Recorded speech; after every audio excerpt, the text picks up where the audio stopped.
Good evening, everyone. Hope everyone can see me. Let me know if you have any technical glitches or anything. So, another week gone by.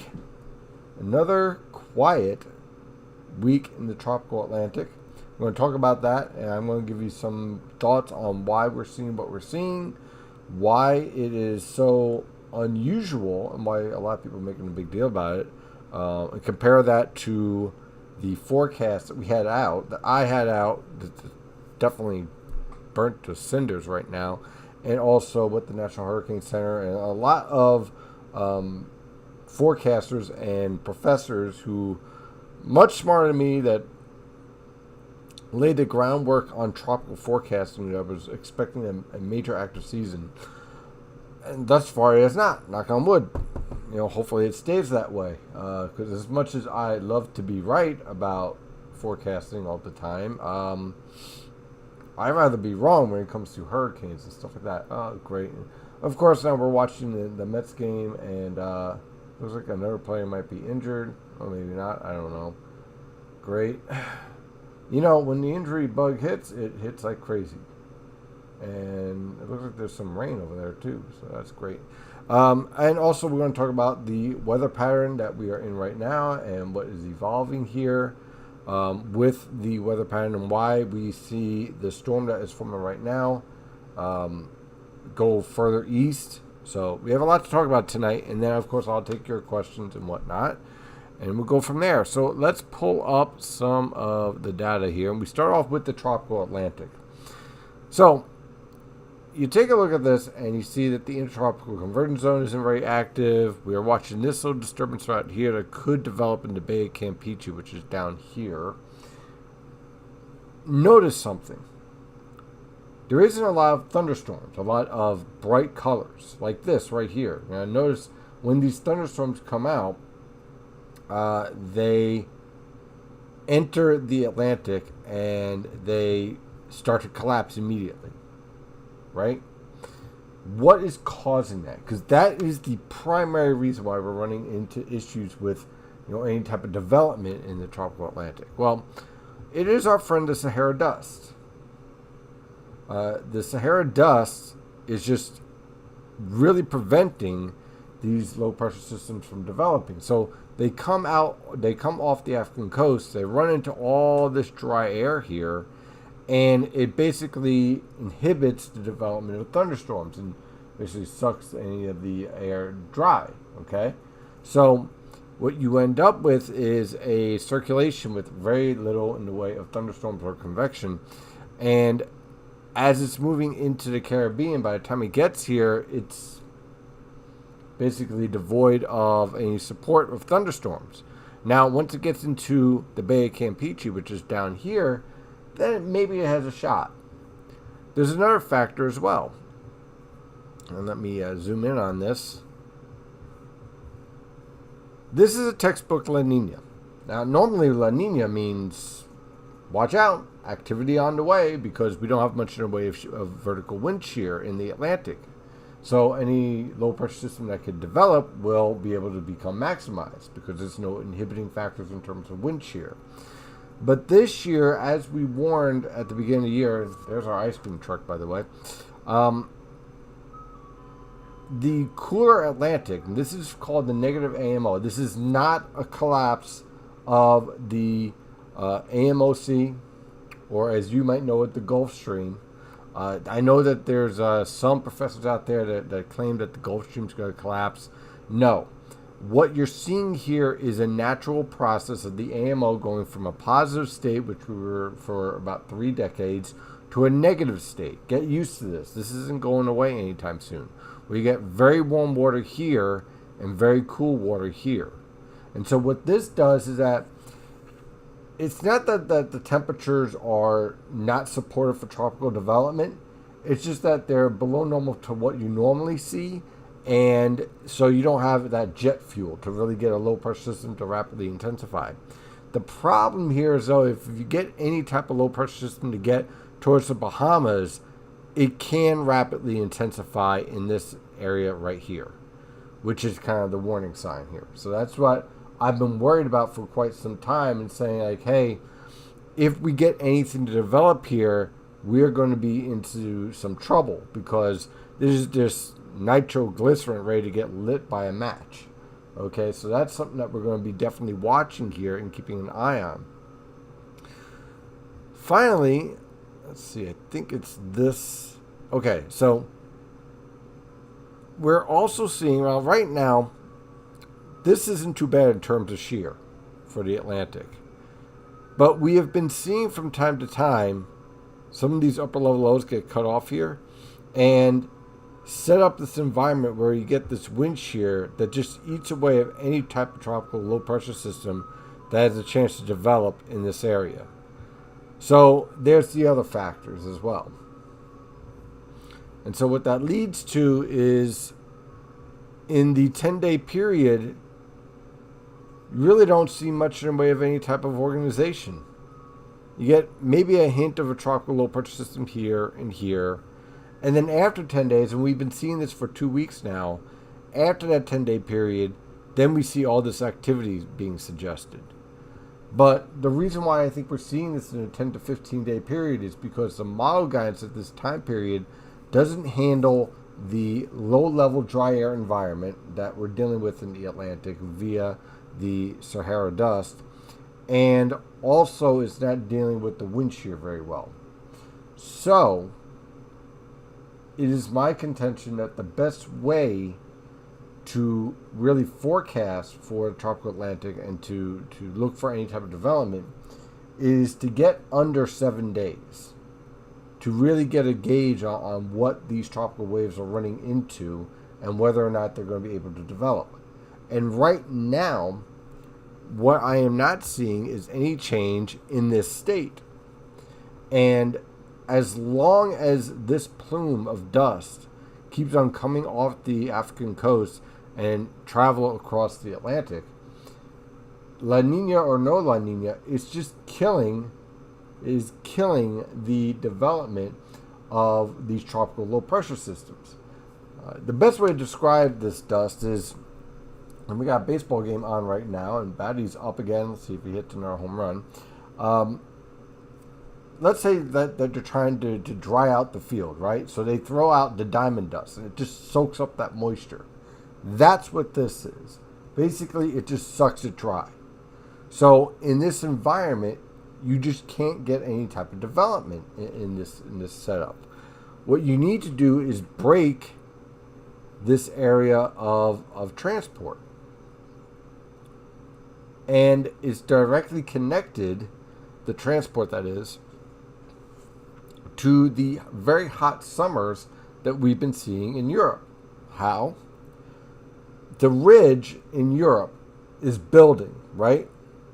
The circulation around the ridge extends into northern Africa and takes the air mass from the Sahara Desert and sends it right off the African coast. So your ridge in Europe is basically right here, and it shifts from time to time as you go on through the weeks. But overall, there is a reason why we have seen a very hot European summer and a very quiet tropical Atlantic.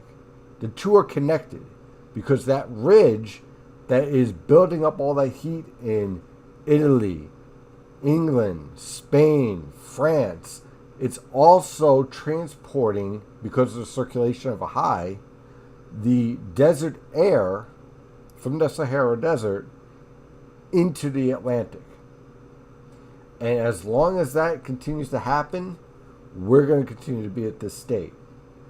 Now, I do have to warn you, and a perfect example of this would be Hurricane Andrew, right? You only need one storm to cause a catastrophe. Okay? So I wouldn't let your guard down. I'm certainly keeping an eye on any type of development, and hope and pray, again, that I completely bust in this forecast and that we see an extremely below average season.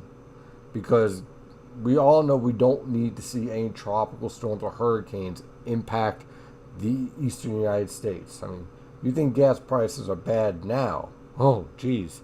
You get a hurricane in the Gulf of Mexico or slamming into North Carolina or the Jersey Shore, your gas prices are going to be going up to $10 easy, So we don't want that, okay? So hopefully this continues to be the case, okay? We don't want to go into that environment.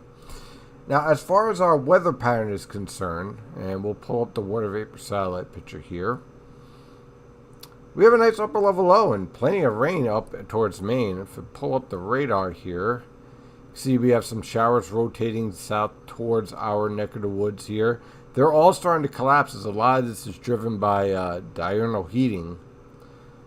And you got all your rainfall up here in Maine, and they're getting about 2 inches of rain. And I know everyone wanted to see the rain down here. So why did the storm miss to the east? Well, let's take a look at the water vapor satellite picture again. Here is our upper level low. Now notice where the trough axis is. The trough axis is out here. Your ridge is out here, and then you have a trough towards the Gulf of Alaska. So all your development of these short waves are making the turn on the coast or to the east. So what you get are these low pressure systems that start to develop. They just start to get their act together while passing to the east of New Jersey, and they don't mature until they get to the Gulf of Maine. Now, I know a lot of people are going to jump to conclusions that this is a fall or winter pattern. Let me explain what is actually happening here with the model guides. You can use the European, use the GFS, you can use the ensemble guidance. Let's use the GFS example. So you have to understand the wavelengths, okay? The wavelengths of the jet stream are controlled by the differences or thermal gradient, differences of temperatures or thermal gradient over the northern hemisphere. Obviously, in the late summer, the thermal gradient isn't very strong, and so your wavelengths aren't very strong. Your frequency isn't very high. In the winter or late fall, you have a far greater thermal gradient. There goes the ice cream truck again. I love it. They came back. I guess they were on vacation. Okay, so you have a stronger thermal gradient, and so your wavelengths are much sharper. Okay, they're much more amplified. There's much more frequency and amplitude in the pattern. So it's not a good idea to try to extrapolate what's happening now and try to put that towards fall and winter. Okay, so I've seen a lot of people do that online on social media posts, and it's a bad idea. By the way, it's raining pretty heavy at the Mets Braves game. You'd think that they'd stop by now, but apparently not. Oh, it looks like they're going to... Yeah, here comes the rain delay. So the reason why we're having these storms form further east is because your trough axis in this scenario here is too far east. Your upper level low is up towards New England. So all your best lifting and dynamics begins here and then gets pulled back towards Maine. As your low pressure system develops, it doesn't have time to develop a mature rain shield, and so we pretty much miss out with just scattered showers. If this was winter, this trough would be a little bit further to the west, would be more back here, because this ridge axis would be sharper, and the difference between the ridge and the trough would be far more sharper and more dynamic. So what you would end up with is a far sharper, deeper trough here. So you end up with a storm track a little bit further to the west. But in this scenario, what you'd want in order to get rain in the northern Atlantic is that you'd want to have this upper level low form around Lake Erie or Lake Ontario, somewhere in this area right here. That way it forces cyclogenesis here and cuts up towards Long Island and portions of New England. So that's the difference. That's what's key here. In this case, the wavelengths are just not tight enough. So when I take a look at the ensemble guidance here to see whether or not there's any changes in this, first of all, notice we keep on getting this signal of an upper level low around the Aleutians and the western Gulf of Alaska. This is catching my eye for the fall. And the reason why is because when you start to get a persistent signal like this in the late summer, it's usually a telegraph of what to expect for the fall. In the early fall, like in September for the most part, is pretty much going to mimic what you see in August. So you kind of continue to get this trough over the eastern United States, but your storm track is going to still be further out in the Atlantic. We'll have to watch out for the Western Atlantic Ridge. In this scenario here, a positively tilted trough is great news to protect the East Coast, because any type of tropical cyclone that tries to wrap around this ridge will get kicked out. What you don't want to see is any type of shortwave digging, let's say in the Tennessee River Valley, to cause a negatively tilted trough that would pull any tropical system in towards the coast. So that's something that we're going to be keeping an eye on. Keep an eye on any shortwave that is around Missouri, Kentucky, Tennessee, Arkansas, any area right here that could cause mischief with any tropical low pressure system.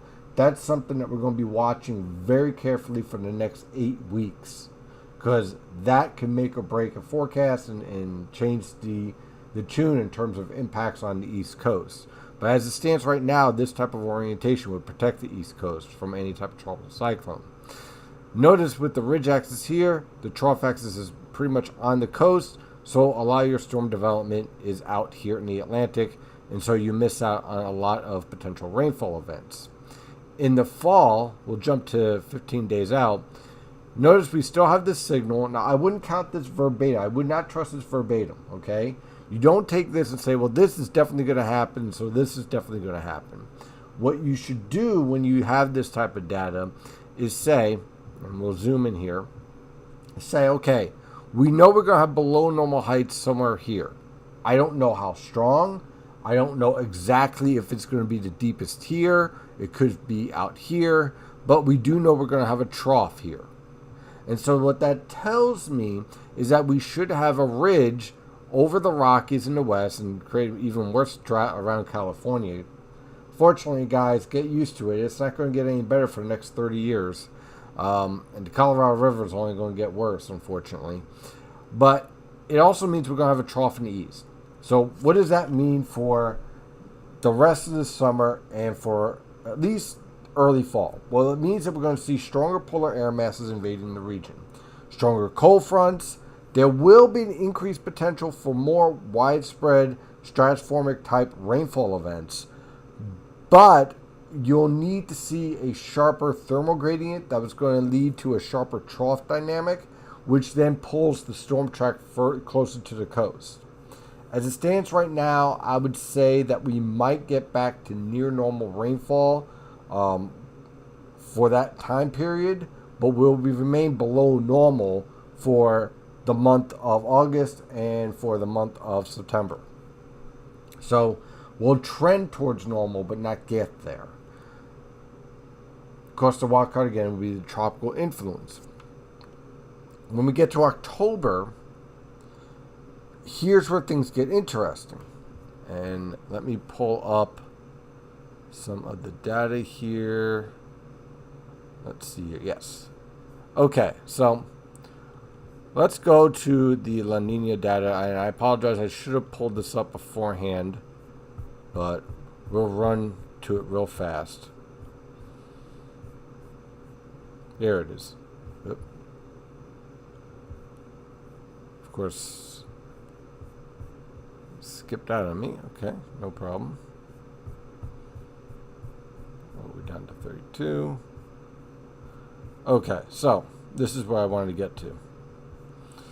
All the model guidance as we head towards October and through November start to rapidly weaken the La Nina event to a neutral state. So mid to late fall, the question that we're going to have to work with is how fast does the influence of La Nina on the atmosphere, i.e. the SOI, weaken towards a neutral state. If it goes to a neutral state pretty quickly, you're going to see the subtropical jet stream, which, let me see, pull this up right here. This jet stream here that's down here is going to become much stronger, much more amplified in October. Then that is when you could see the best potential for phasing and widespread rainfall events. So we need to get La Nina to a neutral state. You need to keep the negative EPO remaining in that state. And you need to set up the environment where you can get the wavelengths to interact correctly to produce the storm. As it stands right now, I have a lot of strong support for a weakening La Nina. It's there in the subsurface. My only one concern in that respect would be if we get a Kelvin wave kick up and that enhances the trade winds and that could prolong La Nina. That's something I'm watching for, but I don't have any data for. But if that happens, then that really creates a lot of havoc with the long-range forecast, because then you got a third La Nina heading into winter. I don't have any data for that, but I'm telling you, if you get a strong Kelvin wave around, let's say, late September, early October, I'll let you know if that happens. That's going to fundamentally change the forecast. Okay? But I don't have data to support that. But I'm telling you, that's the wild card. Okay? So, right now, what you see is what you get. Unfortunately. The only thing that I see that could be a real widespread rainfall potential is somehow a tropical evolution takes place. But the Sahara Desert influence, which, by the way, if you want to see a great example of that, take a look at a water vapor satellite picture. I mean, hello, look at that dry air.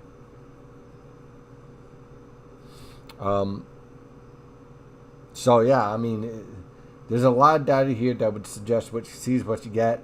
I think that we are moving away from the hottest portions of the summer, as I said 2 weeks ago. That is definitely evolving as expected, as you would expect. And overall, I see us getting more polar air masses, but I don't see a lot of support for widespread rainfall events. And what really worries me in this type of environment is that we end up with a remnant tropical low pressure system or a tropical low pressure system that drops 4 or 5 inches of rain on the region, and everyone's like, oh, that's great because we're in a drought. No, that's horrible, because that rain does not get into the ground. It just runs off into the sewers. And so the trees and the grass and the plants, they don't get the best, they don't benefit as much from that rainfall. In fact, they suffer because the topsoil gets stripped away. And then you end up with mudslides, and you end up with down trees and stuff like that, and some potential home damage in that respect. But you don't really get a relief from the drought. In fact, what you end up with is just a mess. You get basically. So what you really want is a light to moderate rainfall event. All right. And since I know I'm going to get asked about the Braves game here, let's zoom out. Mets versus Braves. We'll zoom out again just to make sure we get the latest data. And then I'll start answering all your questions. Overlay, city label. Control, zoom in. There it is. Lone storm that is messing up my Mets game. And when you start to see this type of signal showing up, man, these storms can linger for a bit. So, not good for the Mets pitching, I can tell you that, because you might have just lost your starting pitcher because of that. So, great. This is what you want to hear. Okay, so I'm going to answer the premium live chat, and then I see that we have a lot of questions on YouTube as well.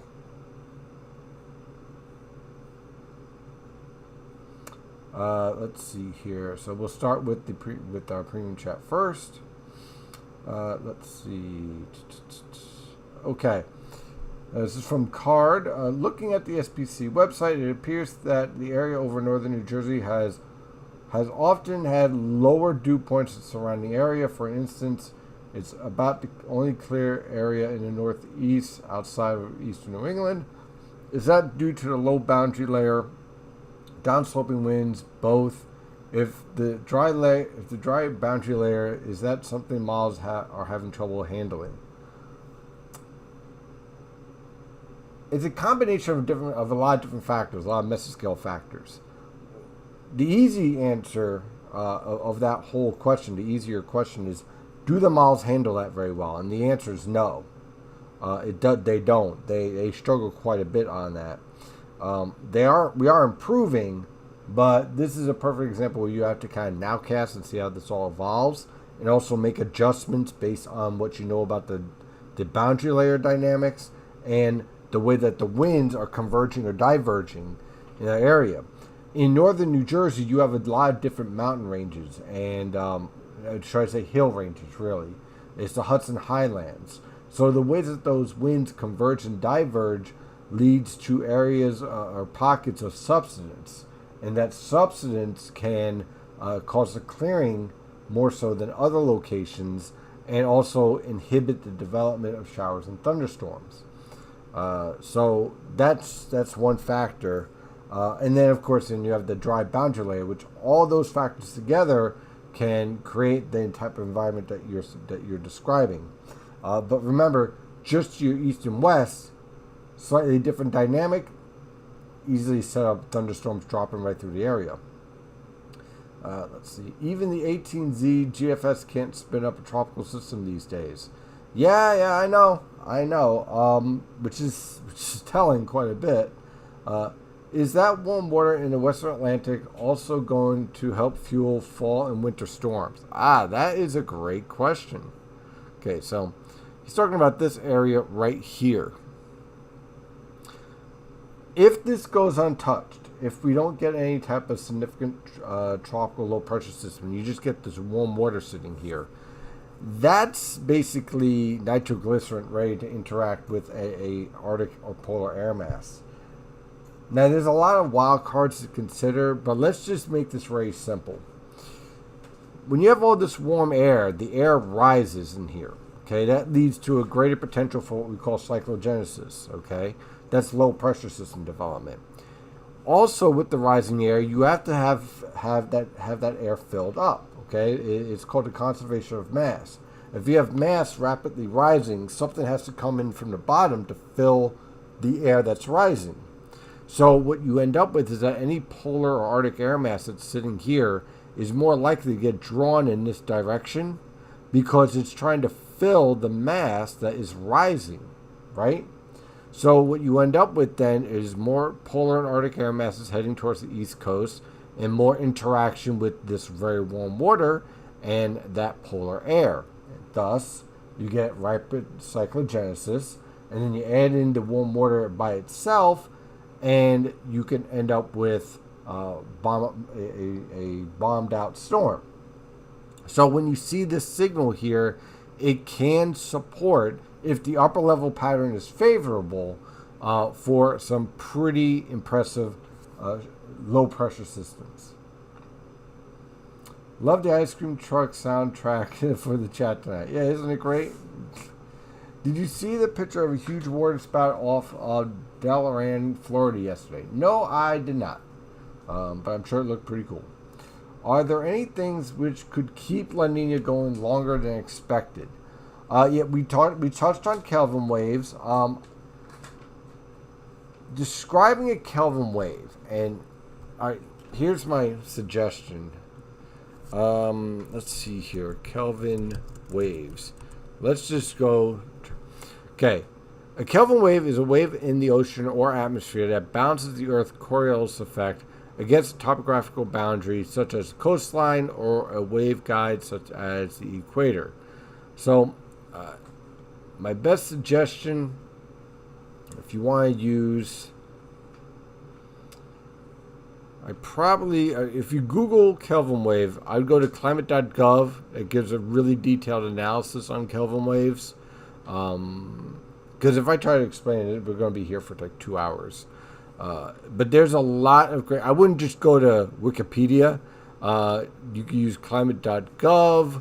Hawaii.edu is a real good one. Let's see here. mpc.edu. Britannica's okay. Cornell's a good place to start as well. Another thing you can use. There you go. You can get the Intro to Dynamic Meteorology by James R. Holton.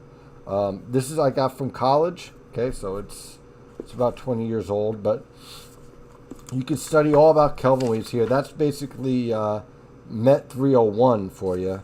So you've got basic conservation of the mass, general circulation, tropical dynamics. So yeah, you got all here we go. You want to go to planetary boundary layers where they talk about kinetic energy, boundary layer, momentum. So this is the book you want to get. Okay, I would explain it, but like I said, it's essentially a college course to talk about. But if you want to understand the basics, it's the way that the atmosphere balances out the differences in the coastlines, your mountain ranges, and your convergence on the equator, and that is where you get your Kelvin waves from. They can be really tricky to forecast for. So, when in the fall should it be expected for the polar vortex to start up? Usually you start seeing hints of it in September, and then you start developing it more so late September, October really starts to ramp up, and then November it really starts to solidify. I would suggest not jump into conclusions on the polar vortex state in September. There is a reason why. I know that people put out winter forecasts in August and September, and they want to be the first one. It's not a good idea to put out a winter forecast in September or August, or July for that matter. And the reason why is because there's too many factors that you still have to consider when creating a winter forecast. You have to consider the ancestral state, the evolution of the sea ice in the Arctic, the stratospheric environment like the QBO. I can go on and on. Snow growth in terms of Siberia and also Canada. So there's a lot of factors that you cannot analyze in August. So that's where I would go there. Can volcanic or geothermic activity initiate Kelvin waves in the ocean? In theory, yeah. In theory, I haven't come across any recently, but in theory, sure. Let's check out YouTube. YouTube always got a problem. Wow.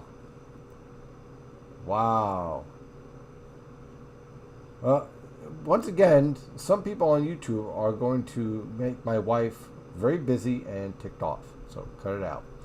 How long does the Sahara dust keep the tropics quiet? I've seen examples where it could go through the entire year, but honestly, that usually develops during El Nino years. So this is the first time I'm seeing this with a La Nina. So it's very interesting. That's why there's a lot of people kind of scratching their head out in the world, because normally this doesn't really take hold during La Nina years. Normally it's the other way around. So it's pretty interesting. Good evening, Judy. Are you saying there 11 to 19 storms this Atlantic hurricane season still? I would say that my confidence is dwindling on that, but I still like the idea of maybe 12 to 15 storms. When do you expect a hurricane to hit the New Jersey coast? Why would someone want that, and how would someone expect that? All right, let me put it to you this way. If someone is telling you that a hurricane's going to hit New Jersey and there's no hurricane anywhere near Virginia, they're pulling your leg, or they're straight out lying to you. Warm core low pressure systems are very difficult to forecast 3 days out, let alone 30 days out. Let's see.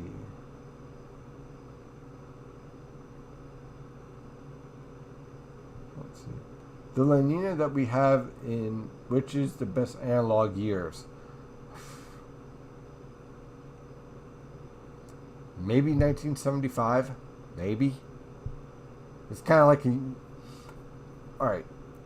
I know I'm going to get some flack because I'm going to mention climate change, but climate change is certainly a factor here. And the reason why I say that is that I've not come across this type of environment before where I'm seeing these factors come together. And I can't say it's never happened because we don't have data to go over every La Nina event over the past 1,000 years. But I will say I have no comparison from this year to other years.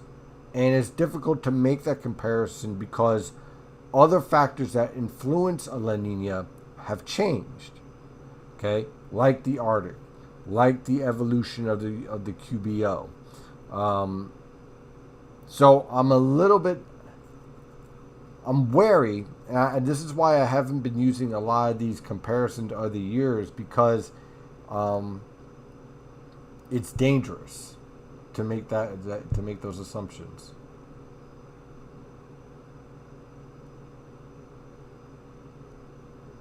All right. Okay, so that is where we stand now.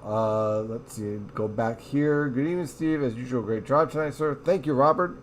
All right. So in terms of the fall, what I see is that I see us continuing to have a persistent trough over the eastern United States. I don't see much in the way of support for any widespread rainfall events unless we get tropical involvement through September. I think we start to see a fundamental shift and change in the weather pattern where that trough axis, instead of it being out here, it starts to retrograde more back here. So by October, what you start to get is more of a storm track in here rather than out here. You see, the storm that missed today, over the past 24 hours, that was because the trough axis was too far east. It was right along the coast. So your storm track goes like this. Okay? What you want is the storm track to come up into the Jersey coastal waters here, or even on New Jersey. And so in order for that to happen, you need a trough axis somewhere around the Tennessee River Valley. So you need a ridge axis somewhere around, let's say, Idaho and Montana, right around here. Okay, you want to hit the nose right there. Okay, that's where you want your ridge axis to be. Not here, but here. Because once you get the ridge axis here, then you get the trough axis here, and then you get your storm track here. And that leads to your widespread rainfalls. So I think we see that starting in October and November. I like the idea of slightly above normal temperatures through September and October, and then trending to near normal temperatures for October and November. But I'm still working on that. That's still a little bit questionable. I'm very interested to see what type of snow growth we start to get in October around Siberia and northern Canada, and see if that starts to have any influence on our weather pattern. I saw some speculation that the amount of water vapor that volcano put in the upper atmosphere may have an impact at least a couple of years. Any thoughts on that? Yes, some very interesting research. I've been trying to read up on it. So the basic idea is that the enhancement of the moisture in the upper atmosphere, it has an influence on the evolution of the polar vortex and also your QBO state. And the potential here is, with the additional mass and water vapor, is that what you can end up with is a greater potential for high latitude blocking. This does not guarantee an active winter or a cold winter for the eastern United States. Let me be very clear about that. Because you can have very impressive, strong high latitude blocking, but it all sets up in China. Okay, a la 2006, for example. Or it sets up in Europe and we get next to nothing. Okay, so I'm not making that promise in any way, shape, or form. But it causes greater disruption of the evolution of the polar vortex, which increases the potential for a negative Arctic oscillation, which means you got better potential for more winter weather events. But what's interesting here is that the increase of water vapor at 10 millibars and 30 millibars and how that influences the evolution of the entire 500 millibar pattern throws everything off a bit, because the nature of the way that this moisture was transported in, combined with a warmer atmosphere overall. Again, I know I'm touching on climate change. Relax. It creates a lot of unknowns that I'm still trying to piece together here. But I can say for certainty it creates significant disruption in the evolution of the polar vortex. How that plays out, I have no idea yet. Still studying that. There's still a lot of research that is still being done, and we're literally learning this on the fly on how this is evolving. There's a lot of theories, a lot of computer simulations, but that's all we have are computer simulations. We don't have any type of observational data. We're literally watching it live with you right now and learning it and trying to connect what we're seeing to the laws and the equations that we have built up to see whether or not they're right or not. Which is, on one hand, exciting as hell. I mean, because, you have all these theories, and now you get to put them to the test in a real-life experiment, not in, a computer-generated scenario. Now these are the real observations. This is the real chaos involved, and we learn what we don't know, what we don't understand, what we thought we understood, but we don't. So that's extremely exciting. But in terms of, hey, the person that wants to know what to expect for the winter, because they want to try and plan for planting or whether or not that you get snowplows or whatever, this is really bad news for you. Because you're not going to hear this from other people. You're not going to hear this from other sources. But chaos is going to increase. And that's bad news for forecasters and their hairline. Trust me. Because we are going to be entering a phase in the atmosphere that we have never seen before, and we're going to have to really study and really, I guess you could say, lower the ego, so to speak. Expect the unexpected. Is the Western Pacific also quiet as to tropical systems? Yes, it has been. Here's the thing that's funny. The most active basin in the tropics has actually been the Eastern Pacific under La Nina influence. Excuse me. Which is really weird because the exact opposite is supposed to happen. Okay? You're supposed to see very active conditions in the Western Pacific, quiet in the Eastern Pacific, active in the Atlantic. It's reversed. In the heart of La Nina. Go figure. So yeah, everyone's kind of scratching their head like, what is going on? Now, the season in the Eastern Pacific is not above normal, but it's more active than what you've been seeing anywhere else. Look at the mess of getting started again. Good, it's still on there. Okay, so it's really weird. Will that delay the pattern changes because of the lack of heat transfer from the tropics to the polar regions that strong storms provide? Again, a great question card. There is a delay in the heat transport, but it does happen one way or another with the evolution of the seasons. So it doesn't slow down the pattern changes,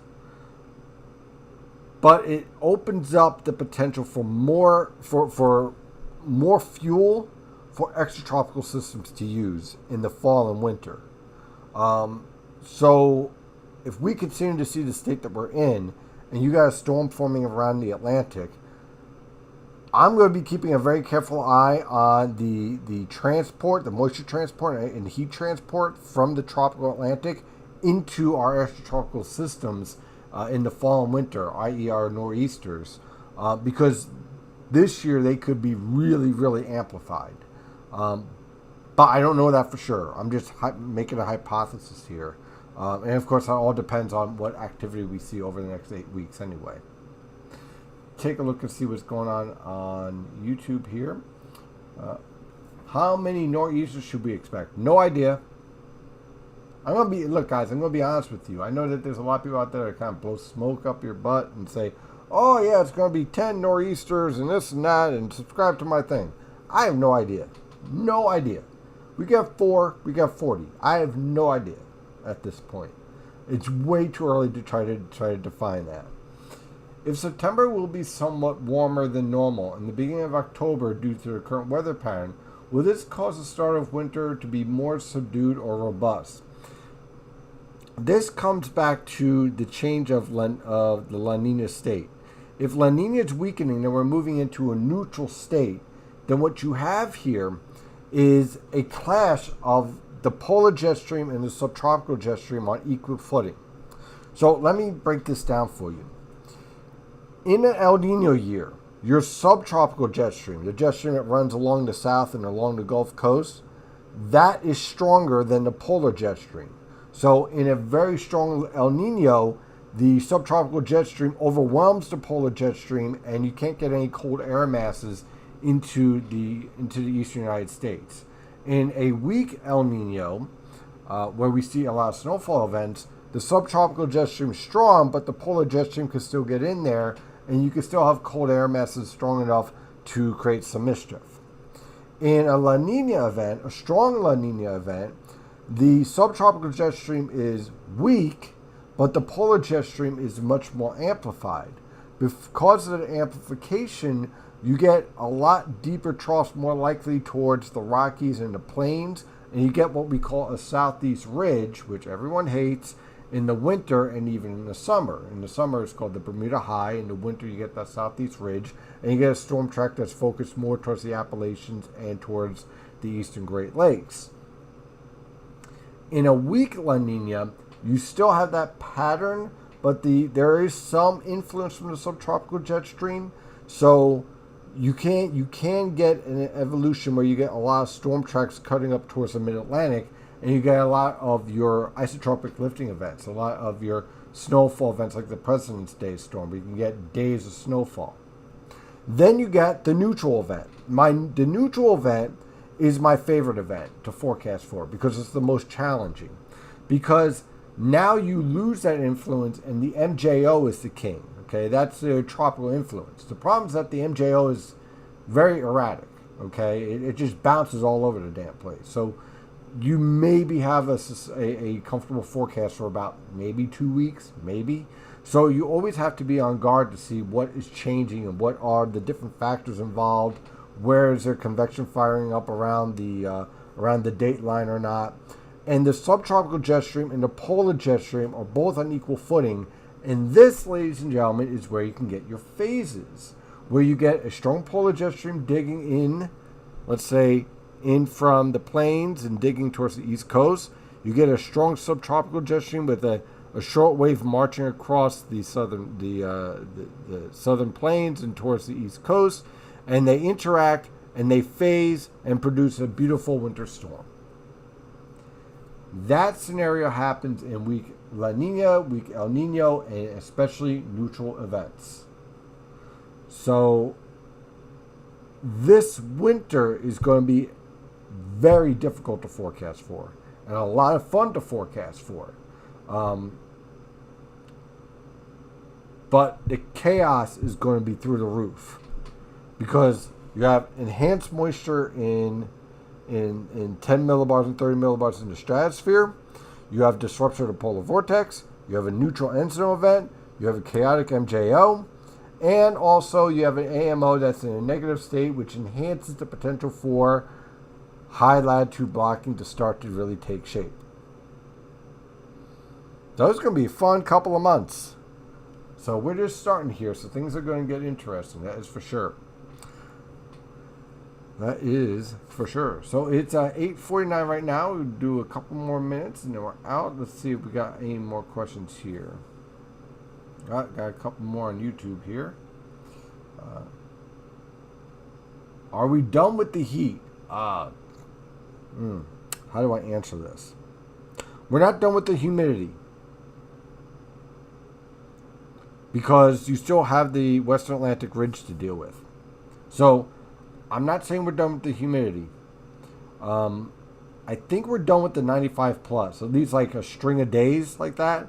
I can't rule out, let's say, Philadelphia, or we all know Newark could pop a 95 any day with the pretty good sunlight and whatever's going on with the observations over there. But I think like a string of days of mid to upper 90s, I think we're done with that. I think that the potential for, like, let's say an 88 with dew points in the 70s is still very much a real thing. I think that starts to go away more and more as you head through September. Let's see.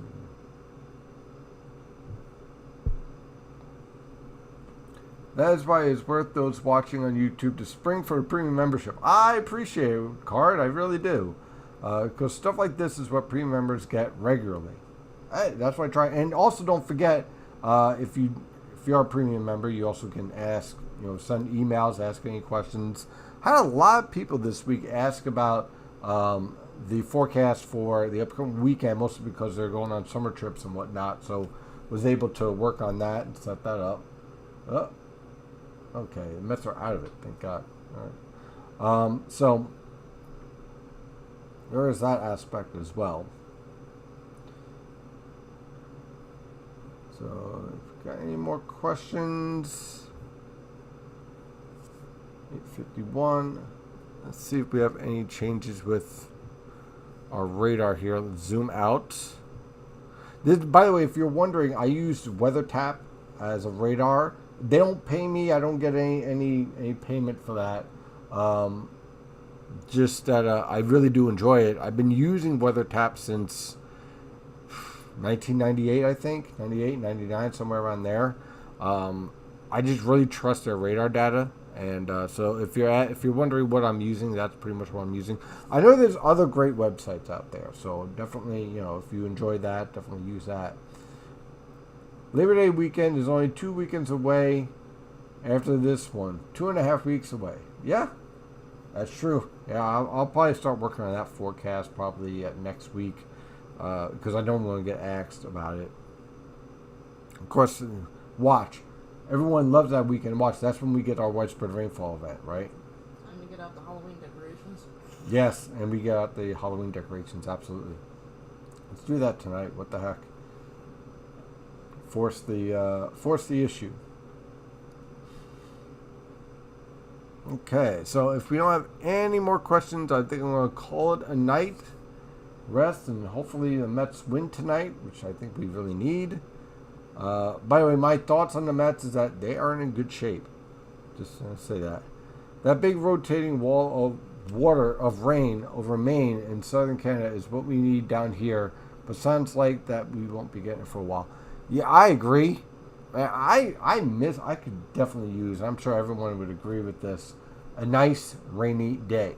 Just a nice day of a steady, moderate rainfall, not too heavy, but it just lasts for like 2 days. Cloudy and nice little northeasterly wind, a little raw, but quiet, the type of rainfall that you could take a nap in. That's what we need. That is exactly what we need, is a nice rainfall event that you could take a nap in. So, we're going to call it a night for tonight. Thank you as always. I will be here for next Wednesday, of course. There is a chance, by the way, I just want to share this with you. There's a chance I might not have videos tomorrow, but I will have them on Friday. So I just want to put that out there. Thank you again for joining, and as always, stay safe out there.